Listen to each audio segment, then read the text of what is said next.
Hello friends, ICU में काम तो किया ही होगा आपने, तो एबीजी रिपोर्ट देखने तो आपको आता ही होगा। एबीजी रिपोर्ट के अंदर हम पेशेंट का ब्लड पीएच का लेवल एंड इलेक्ट्रोलाइट्स चेक करते हैं, जैसे कि sodium, potassium, calcium, lactate etcetera.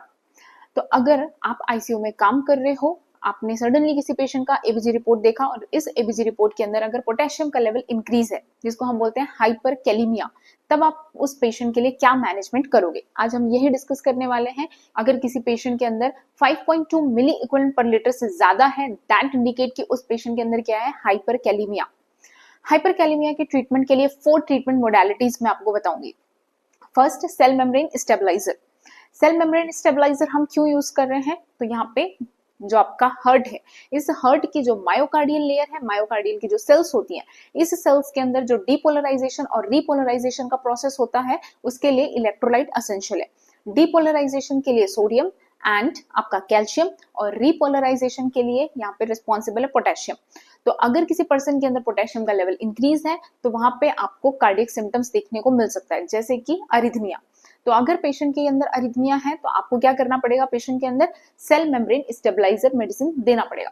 Cell membrane stabiliser के अंदर हम क्या यूज करते हैं, तो कैल्शियम ग्लूकोनेट एंड 3% सलाइन आप यूज कर सकते हो, जो कि कार्डियक की सेल्स को यहाँ पे स्टेबलाइज करने में हेल्प करेगा और एरिथमिया को ट्रीट करेगा। सेकेंड, हम यूज कर सकते हैं यहाँ पे कि पोटेशियम शिफ्टर।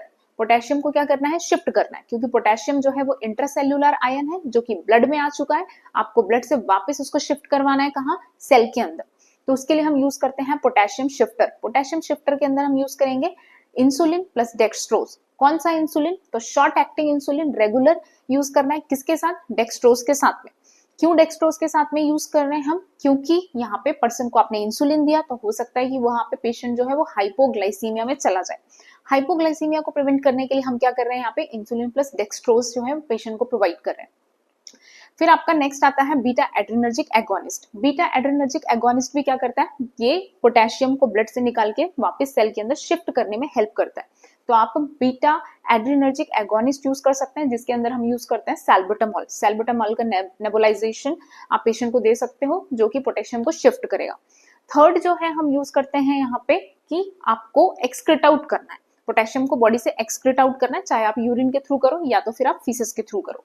तो यूरिन के थ्रू आपको एक्सक्रीट आउट करना है, तो उसके लिए हम यूज करेंगे डायूरेटिक्स, जैसे कि लेसिक्स और फुसमाइड, जो कि यूरिन के थ्रू क्या करेगा, पोटेशियम को एक्सक्रीट आउट करेगा। दूसरा जो है कैक्सिलेट यूज करते हैं। Kayexalate is also known as sodium polystyrene sulfonate. Sodium polystyrene sulfonate अगर आप पेशेंट को देते हो, तो ये इंटेस्टाइन में कोलोन से क्या करता है, पोटेशियम को फीसेस के थ्रू एक्सक्रीट आउट करने में हेल्प करता है।